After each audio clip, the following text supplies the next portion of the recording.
The ANZ stage today, a great supporter of our community, Lord Mayor Clover to officially launch our festival.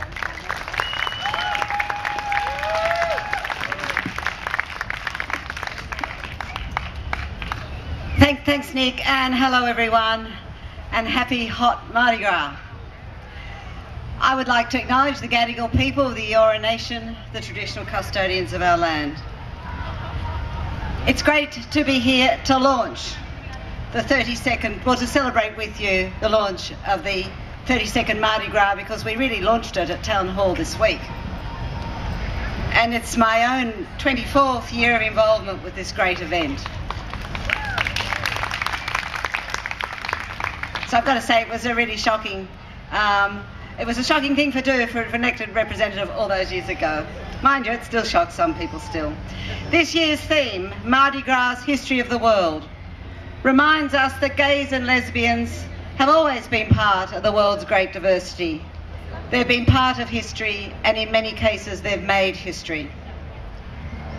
This year we also celebrate a major milestone in the history of Sydney's and Australia's gay and lesbian communities.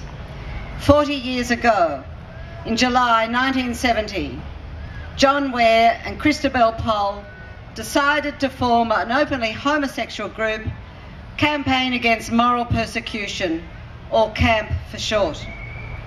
2 months later, on the 10th of July, they announced their decision in an interview with the Australian newspaper.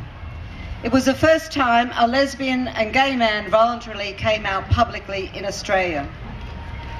More interviews with John and Christabel followed, generating interest and inquiries from people wanting to become members. In November, the group published the first issue of CAMP, and in February 1971, CAMP held its first meeting, chaired by my longtime friend, Dr. Ian Black. By then, CAMP had over 400 members. These activities marked the beginnings of gay and lesbian activism in Australia. Those first courageous gay and lesbian activists laid the foundations of what we celebrate today.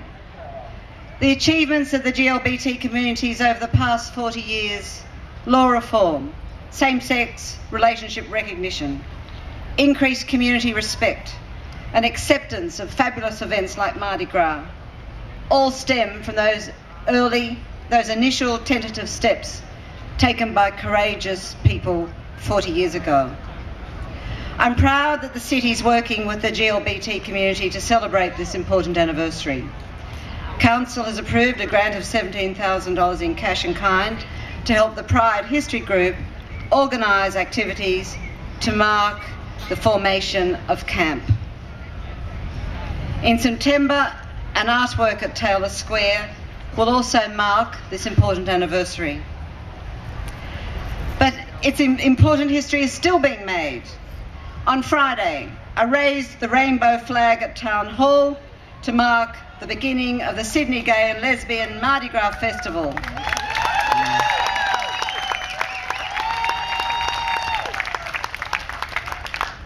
And we're encouraging other cities to follow our lead.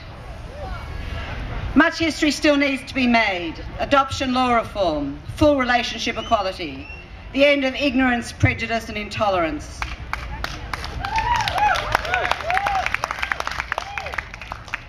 I will continue to work with you to make that history. I'm sure that many events in the Mardi Gras program over the next 2 weeks will also make history. Of course, there's the Spencer Tunick's epic photography session at the Opera House in March, which the city is bravely sponsoring. How many of you are going to go in that? Some hands going up. I hope you enjoy FairDay. Traditionally, it's a wonderful hot day like this, and that you enjoy the whole of the Mardi Gras celebrations. And I look forward to seeing you in the parade. Happy Mardi Gras, everyone. Have a fabulous time.